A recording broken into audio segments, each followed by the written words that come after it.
Се намалува бројот на активно и работоспособно население во земјава. Новите податоци покажуваат дека во 2022 наспроти 2021 активно население е намалено за скоро 12.000.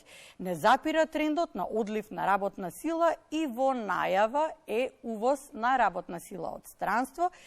Пазарот на трудот се соочува со тектонски промени. Зошто се случува ваквата состојба и што можеме да направиме, ќе анализираме со Никола Тодоров. Добро утро. Добро утро.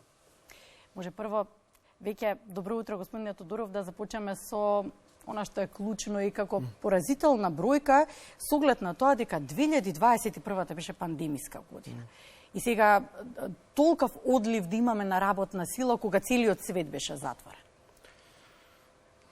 Целиот свет е затворен, но и отворен за пособено Европа за работна сила која што е потребна за раст на економијата.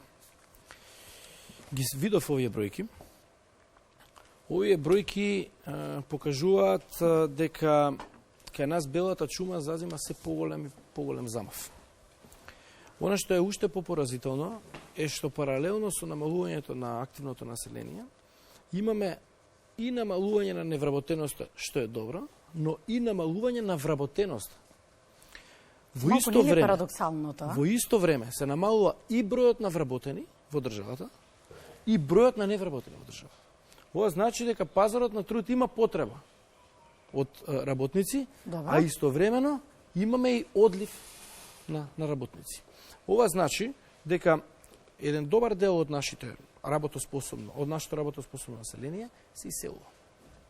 Сега, ова што значи? Ова значи дека во нареден период ќе имаме огромен проблем со пензиските фондови, број 1, затоа што се намалува бројот на оние што го полнат, така, а расте бројот на старото население. Да. Затоа што ако се намалува работоспособното население, точно, населението старе. Во таква ситуација прв на удар ќе бидат пензиските фондови или пензискиот фонд, и тоа ќе биде голем предизвик за државата. Втор огромен предизвик за државата се бизнисите и како тие да најдат вработени. Пред точно една година имав една колумна за Deutsche Welle, редовно пишувам таму, попис на стари, каде што предвидов, да речеме дека во наредни неколку години ќе почнеме да увезуваме мигранти кои што ќе треба да ги пополнат слободните работни места. Не ни очекував дека тоа ќе биде веќе за една година. И ова што сега е актуелно, а тоа е дека има барање од бизнисите за увоз практично на работна сила, е неминовност. И тоа ќе се случува. Затоа што бизнисите не се статични и не може бидат статични. Ако им требаат луѓе за работа, тие мора од некаде да ги најдат. Ако не може ги најдат дома, ќе почнат да ги бараат надвор. Исто како што надвор други фирми бараат вработени од други држави, вклучително од нашите. Право пропорционално. И тоа точно, и тоа така оди. Нашите работници ќе одат во некоја земја кај што даваат повисоки плати, а од некои други земји кај што даваат пониски плати ќе доаѓаат кај нас кај што има повисоки плати во однос на тие други земји. И тоа е тој ланец на кој што ќе функционира во наредниот период, што сериозно ќе влијае на целата демографска ситуација во државата. Ќе зборуваме за вашите предвидувања, анализа според бројки, во контекст на ова што го кажувате. Законот за вработување и работа на странци предвидува квота, која не може годишно да надмине 5% од населението на Македонија, која е законски вработена. Ова е според податоците на Државниот завод за статистика се разбира. Квотата од 5000 странски работници е пополната со 3000 и нешто. Вице-премиерот Фатмир Бетичи веќе објави пред неколку дена. Каква е реалната состојба? Зборуваме за законски вработување. Па видите, јас сега последните 6 години функционирам како адвокат, тоа баш во таа област работам, граѓанско-стопанско право, имам комуникација со повеќе компании и фирми со кои што соработувам. Сите се жалат за недостаток на вработени. Сите се жалат. Тоа значи дека ова е реална состојба. Ова не е измислена состојба или нешто што нели се натура од некого. Не, ова е реална состојба на фирмите имаат потреба од работници. Повеќе од тоа што можат да најдат на пазарот. Особено во определени сектори. Не знам, како градежништво, како текстилна индустрија и така натаму. И ова, како што и претходно заклучивме... Да, дейност е, да речеме, најпогодена. И како што и претходно заклучивме, ова ќе се шири. Еве сега, посебно во овие летни месеци, кога еден добар дел од вработените во услужниот сектор, особено и во угостителството, ќе отидат да работат во Хрватска или во Грција или во некоја друга во соседните земја, кај нас овдека ќе се отвори потреба од таков кадар. Таков кадар нема. И сега, ако нема таков кадар, ќе се соочи бизнисот или со фактот дека треба да затвори, или ќе бара чаре некаде надвор. И затоа бизнисот... Како што тоа го прават хрватите, или словенците, или грците и така натаму, кога бараат некој да дојде да работи, затоа што има потреба од работник, а нема кој да го пополни тоа работно место. И затоа бизнисот очајно бара либерализација на увозот на работна сила. Тоа ќе се случи. Тоа ќе се случи. Не можеме ние да го кочиме тоа. Значи, можеме да го кочиме година или две и така натаму, ќе видиме дека бизнисот ќе почне да трпи. Така, со тоа нема да постигнеме на прва некој ќе помисли дека со тоа ќе постигнеме многу зголемување на платите. Можеби во определено време, но кога нема да има доволно за да нормално функционира бизнисот, така тогаш ќе почнат бизнисите да се затвараат. Тогаш ќе имаме голем проблем и затоа државата ќе мора да најде начин како да го либерализира пазарот на трудот и да се отвори кон надвор. И сега тоа дали е добро, дали сум среќен за ова, не сум среќен, но тоа е факт. Тоа е состојбата која што ја имаме на терен во државата. Тоа е реалната состојба. И причините на тоа е она за кое што збориме многу одамна, тоа е белата чума што се случува на државата. Значи, ние имаме постојан пат на наталитетот. Ако пред, не знам, 30 години или 40 години сме имале 40.000 ученици, сега, така, ново запишани, сега запишуваме ново 18 на 19.000. Или новородени, исто е тоа. Ако сме имали 40.000 новородени годишно, или 30 до 40 во некој период, сега имаме 18.000. Значи, ако направиме анализа на тоа кај биле другите земји, а кај сме биле ние, не знам, 50-те години, Македонија и Албанија имало горе-доле изброј на жители. Сега каква е ситуацијата? Сега ситуацијата, Македонија има 1,8, Албанија има 2,8 милиони жители. Ајде, не само Албанија, како се другиве Турција, да речеме. 60-те години имало 25-6 милиони жители, била горе-доле колку Југославија, денес Турција има над 80 милиони жители. Значи има некои држави кои што растат, некои држави кои што паѓаат. Ние сме во тие држави кои што сериозно паѓаат. Од Обединети нации имаше некои извештаи кои што ги читав неодамна, имаше некои предвидувања за тоа како ќе се движи трендот на наталитетот или демографските трендови. Некои проценки направени претходно биле дека до 2025 Македонија ќе падне на 2 милиони. А ние сега гледаме дека ние сме веќе во 2021 паднати на 1,8 милиони жители. А до 2050 таму се проценките дека ќе падне на 1,7 милиони жители. Ако 1,75, значи милиони 750. А ние сме близко до тоа веќе денеска, 2023 година. Што мислите дека може да се направи во контекст на ова?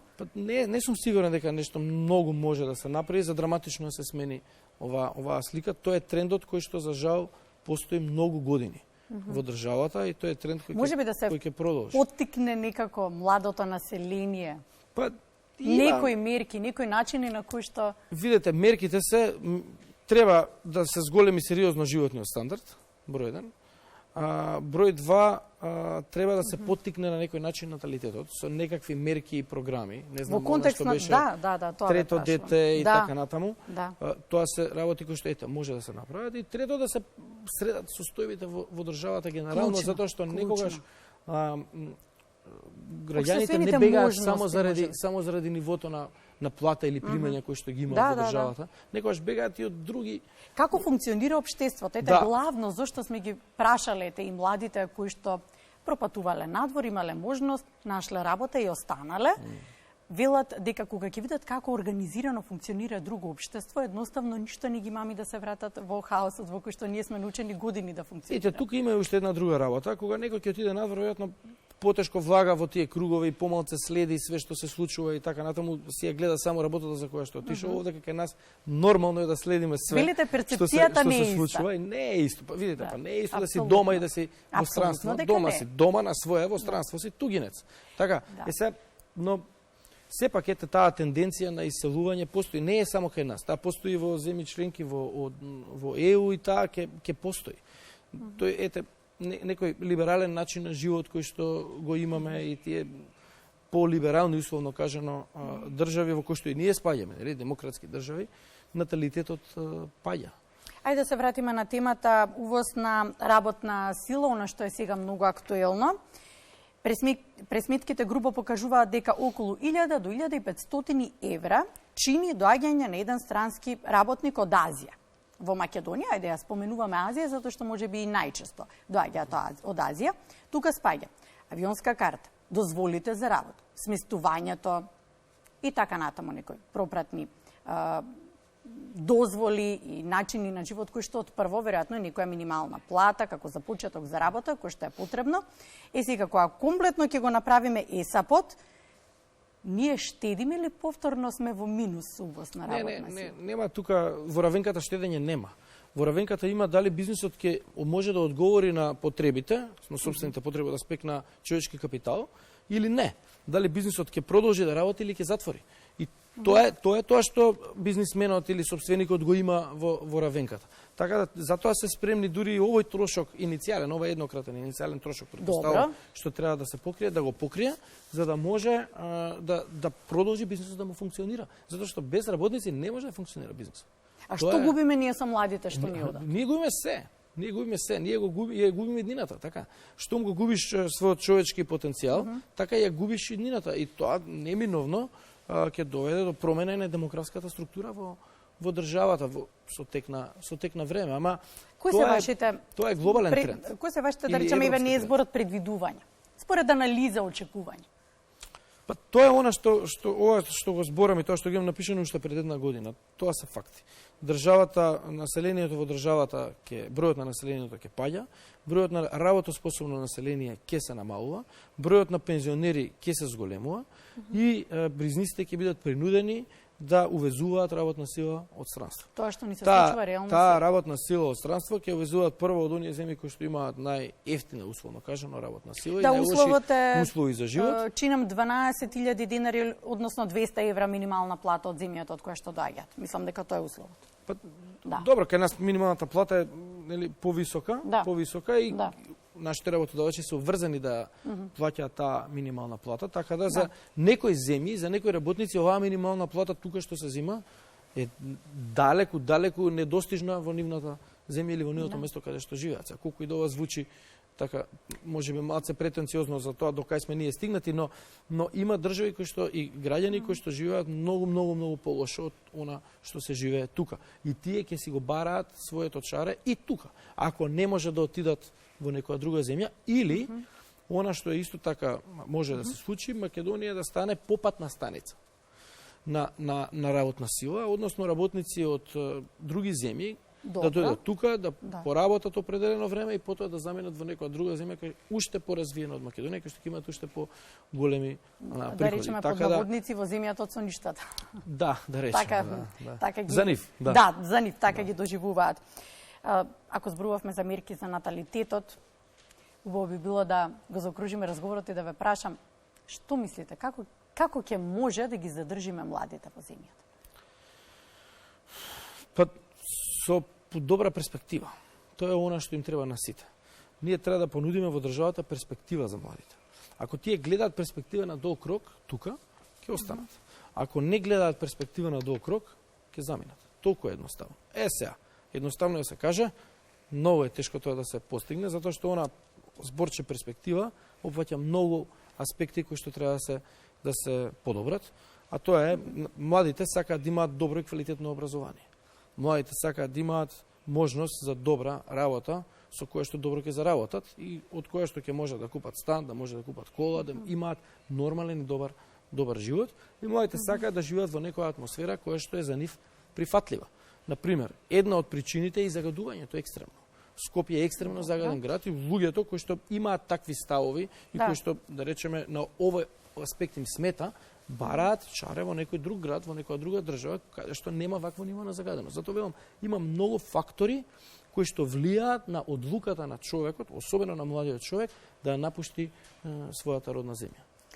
А ќе кажете за обкружувањето во општеството дополнително? Па, нормално. Едно организирано општество. Мислам дека, речи си, секој студент кој што ни бил гостин тука и кој што пропатувал, живеал кратко и да било во странство, вели, сакам да живеам во организирано општество. Тоа е тоа. Тоа е она што го зборувам перспектива. Перспективата е од сите аспекти. Значи, ако системот добро функционира, ако има перспектива на економска перспектива, образовна, социјална и така натаму, ќе остане тука. Ако нема, ќе бара чаре да избега од тука. И тоа е она што, затоа велам, лесно е да се каже, ама многу аспекти има кои што треба да се направат и да се подобрат. Се надевам дека од експертите, оние кои што анализираат, работат, гледаат и долго време следат, ќе се слушне гласот да може да се направат некои мерки и можности, да не зборуваме за поразителни бројки следниот пат кога ќе ни дојдете гости.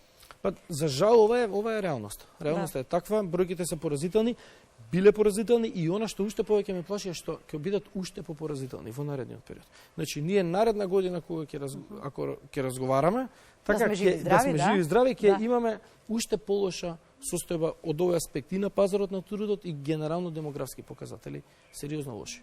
Се надевам дека ќе се балансира со мерки и со вклученост на главните чинители да не дојдеме до таква состојба. Живи здрави се гледаме. Живи здрави, да, се гледаме. Се гледаме во следна прилика. Се разбрав, благодарам за денешното гостување. Благодарам и на вас на поканата.